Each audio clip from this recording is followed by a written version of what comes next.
జై శ్రీరామ్, జై వాసవి.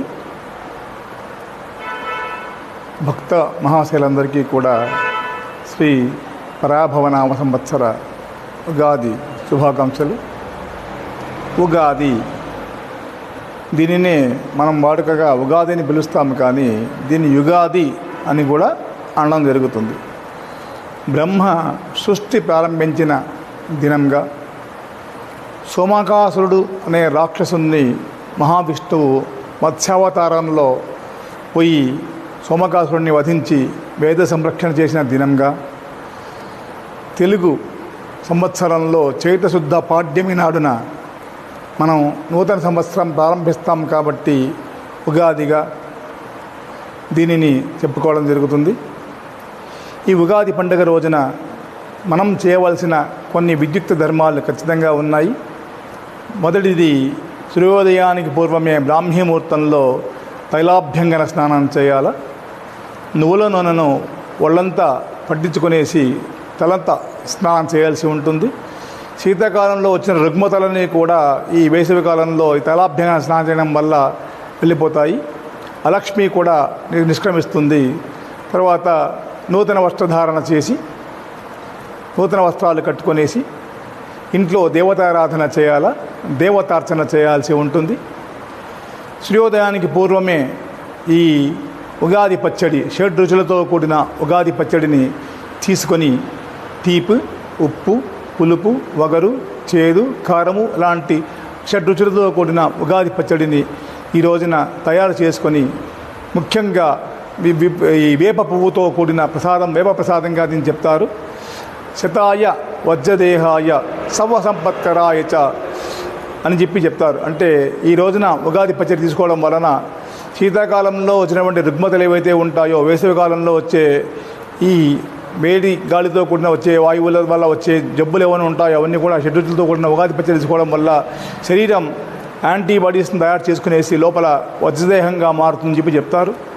తర్వాత ఈ ఉగాది పచ్చడి తీసుకునేసి తర్వాత దైవ దర్శనం చేసుకోవాలా, దేవతారాధన చేయాలా, దేవాలయ దర్శనం చేసుకోవాలా, సపరివార సమేతంగా దైవాలయ దర్శనం చేసుకోవాలని చెప్తారనమాట. నచ్చిన దైవం శివుడు కావచ్చు, పరమహేశ్వరుడు కావచ్చు, లక్ష్మీనారాయణుడు కావచ్చు, ఆంజనేయ స్వామి కావచ్చు, ఏ దేవైనా కావచ్చు, దేవాలయ దర్శనం చేసుకోవాలని చెప్పబడుతుంది.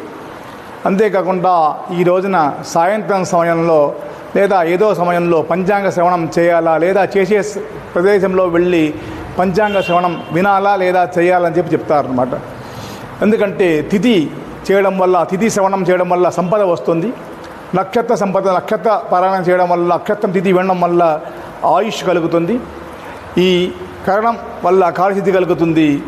యోగం వల్ల యోగం సిద్ధిస్తుంది అని చెప్తారనమాట. మరి ఇన్ని రకాలుగా మనకు ఇంగ్లీష్ క్యాలెండర్లో డేట్ చూస్తే ఏం చేయాలో చెప్పలేం, కానీ తెలుగు క్యాలెండర్లో తెలుగు తిథి చూసినామంటే తిథి, వారము, నక్షత్రం, యోగం కరణం చేసి ఏ తిథి రోజున ఏ పని చేయాలా, ఏ వారం రోజున ఏ పని చేయాలా, ఏ సమయంలో ఏ పని చేయాలా అనేది కేవలం సనాతన ధర్మం మనకు అందించిన విద్యుక్త అది వైదిక పంచాంగం అనుసరించి చెప్పొచ్చు అనమాట. మనమంతా అనుసరించేది చాందమాన పంచాంగం.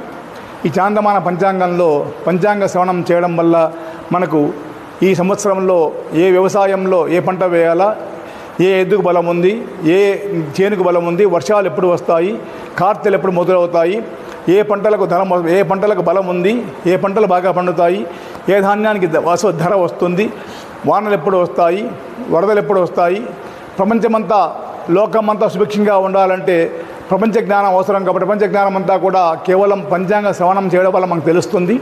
రాజు ఎవరు, మంత్రి ఎవరు అంటే పంచాంగంలో ప్రతి సంవత్సరం కూడా ఏ సంవత్సరంతో ఏ వారంతో పండగ మొదలవుతే ఆ నక్షత్రం, ఆ దేవుడు, ఆ నవగ్రహ దేవత రాజుగా ఉంటాడనమాట. మంత్రి ఉంటాడు. మంత్రి, రాజు మరియు సస్యాధిపతి, మేఘాధిపతి, నీరసాధిపతిని ఉంటారనమాట. వీళ్ళందరినీ తెలుసుకోవడం వల్ల ఏ పంట వేయాలో తెలుసుకొని కాలజ్ఞానం కూడా మనకు అప్పట్లోనే సనాతన ధర్మాల్లో మనకు ఋషులు అందించినారనమాట. దీనివల్ల ఏ పంట వేయాలో కూడా మనకు తెలుస్తుంది. ఈ విధంగా బంధుమిత్రులతో అంతా కలిసి ఈ రోజున భోజనం చేయడం వల్ల కూడా మనకు పండగ వాతావరణం ఉంటుంది. సంతోషాలతో, సుఖ సంతోషాలతో అందరికీ కూడా సర్వసంపదలను కలిగించి సంతోషాలను పెంచే పండగగా మనకు ఉగాదిని చెప్పడం